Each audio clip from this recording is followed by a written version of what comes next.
In the French countryside, a boy grew unusually tall, eventually becoming a legend who stood 7 feet 4 inches and weighed over 500 pounds.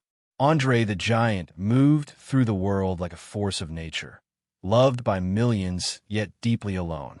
His only child, Robin Christensen Roussimoff, carries his features and his name.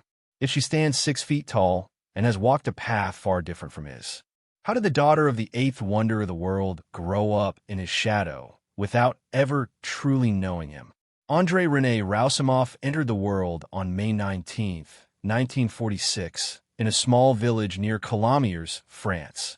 He weighed between 11 and 13 pounds at birth, already unusually large. By the time he turned 12, he had reached 6 feet 3 inches tall. His parents, of average height, watched their son outgrow everything around him. Doctors would later diagnose acromegaly, a condition caused by a tumor on the pituitary gland that leads to excessive growth hormone. In Andre's case, it produced gigantism. His hands, feet, and facial features kept growing well into adulthood. According to medical understanding of the time, and later confirmed in documentaries, this hormonal imbalance brought both remarkable strength and hidden suffering. His back ached constantly. His joints carried enormous pressure. Yet Andre rarely complained.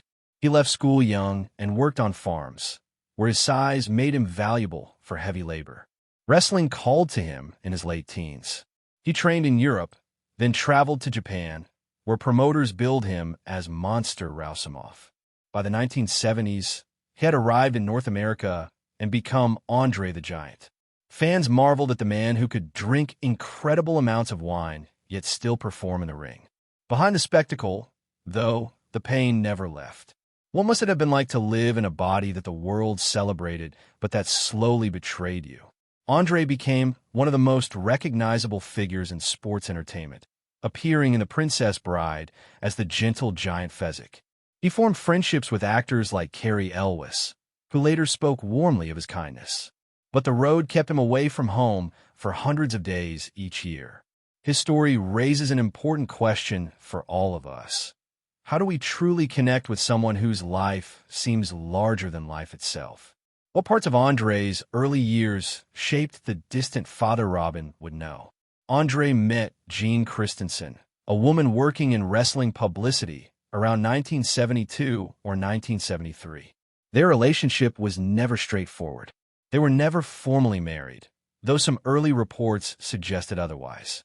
In 1979, Jean gave birth to their daughter Robin in Paris. Andre initially doubted he could father children because of his condition. A paternity test confirmed the truth. From then on, he provided financial support, reportedly starting at $750 a month and later increasing to $1,000. Robin spent her early years moving between France and the United States, primarily raised by her mother. Andre's schedule made regular visits nearly impossible. Robin has said in interviews that she saw her father only 5 times during her childhood. Some meetings happened at wrestling events. Others took place in more formal settings, including court-related matters tied to support and custody issues. Despite the distance, Andre tried in his own way. He called when he could. He sent money. He carried the weight of knowing his lifestyle left little room for fatherhood. Jean raised Robin with strength and independence. The emotional gap remained. Robin grew up hearing stories about her famous father, but experiencing him mostly as a larger-than-life figure on television screens. This separation was not born from cruelty, but from circumstances. Andre's body demanded constant care. Travel exhausted him. The demands of fame pulled him in every direction. Robin has spoken respectfully about both parents, never assigning blame. She simply lived with the reality of a giant who existed more in legend than in daily life. How does a child build an identity when one parent towers over the world, yet feels so far away? The answers lie in the quiet years that followed. Robin Christensen Roussimoff stands approximately 6 feet tall and has weighed around 220 pounds as an adult. She inherited her father's strong jawline and distinctive presence, but she did not have acromegaly. Her growth stayed within normal human limits. Still, The world often measured her against the myth of Andre. As a young woman, she briefly stepped into wrestling and acting. She appeared in small roles and even considered following her father's path in the ring. The pressure proved intense. Expectations followed her everywhere. People wanted her to be a female version of the Eighth Wonder.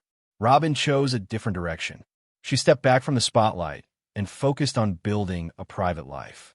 She has described seeing her father as both inspiring and complicated. In the HBO documentary Andre the Giant, she shared memories with honesty and warmth. She remembered a man who loved his friends deeply and showed generosity that few outside his circle ever witnessed. Yet the physical and emotional distance shaped her. Growing up as Andre the Giant's daughter meant carrying a famous name without the everyday relationship that usually comes with it. Robin lived in Seattle and kept much of her personal world away from cameras. She worked quietly to honor her father's memory while protecting her own peace. Her height and build drew attention, but she learned to stand comfortably in her own story. She never tried to outgrow her father in size or fame. Instead, she sought understanding. Many children of famous parents face this same quiet challenge. They inherit a legacy that opens doors but also casts a long shadow. Robin navigated it with dignity. She spoke positively of her father even when the relationship had been limited. That choice reveals a maturity many people spend lifetimes trying to reach. If you have ever felt measured against someone else's achievements, Robin's journey might feel familiar. Her story shows that strength is not only about physical size. It is also about the courage to define yourself on your own terms. On January 27, 1993, Andre was in Paris to attend his father's funeral. He decided to stay a few extra days to celebrate his mother's birthday. That night, he visited old friends, played cards, and returned to his hotel room. The next morning, hotel staff found him in his bed. He had passed away in his sleep at age 46. The cause was congestive heart failure, directly linked to the long-term effects of untreated acromegaly. Robin and her mother learned of his death through a message on their answering machine. The news arrived without warning. Robin was 14 years old. The giant who had seemed invincible was suddenly gone. In the years that followed, Robin began reaching out to people who had known her father well. She spoke with wrestlers, friends, and colleagues. She discovered stories of Andre's humor, his loyalty, and his unexpected gentleness. Carrie Elwes, who played Wesley in The Princess Bride, described Andre's heart as bigger than his body. Other wrestlers recalled how he looked after younger performers and shared quiet moments of kindness. Robin became a guardian of his legacy. She consulted on documentaries and projects, including plans for a feature film. She made sure his memory stayed respectful and accurate. Through this work, she pieced together the man behind the legend. The search brought both comfort and new questions. If you have ever lost someone before you could fully know them, you understand the ache Robin carried. She turned that ache into something meaningful. She chose to celebrate her father's life rather than dwell only on what was missing. Today, Robin lives in Seattle, Washington.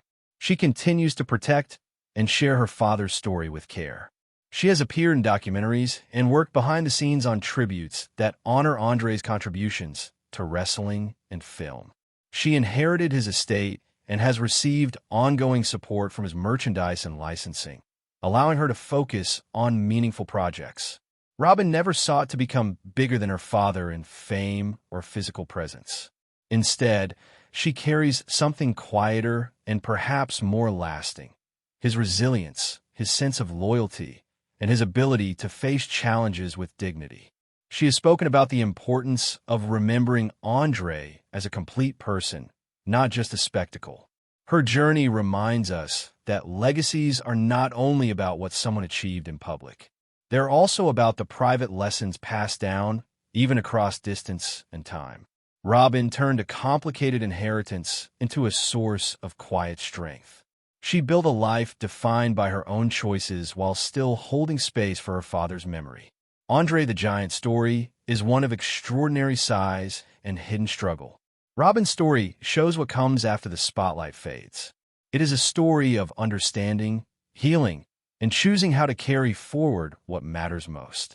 If Andre's life taught us about the weight of greatness, Robin's shows us the grace that can follow. Her path proves that sometimes the truest strength lies not in being the biggest, but in learning to stand tall in your own way.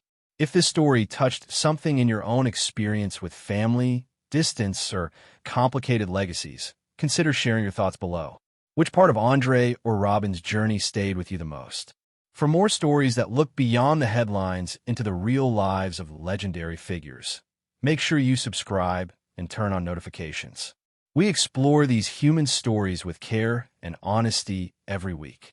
Thank you for watching. In our next video, we'll step into another life marked by fame, struggle, and quiet resilience. We hope you'll join us there. Until then, take care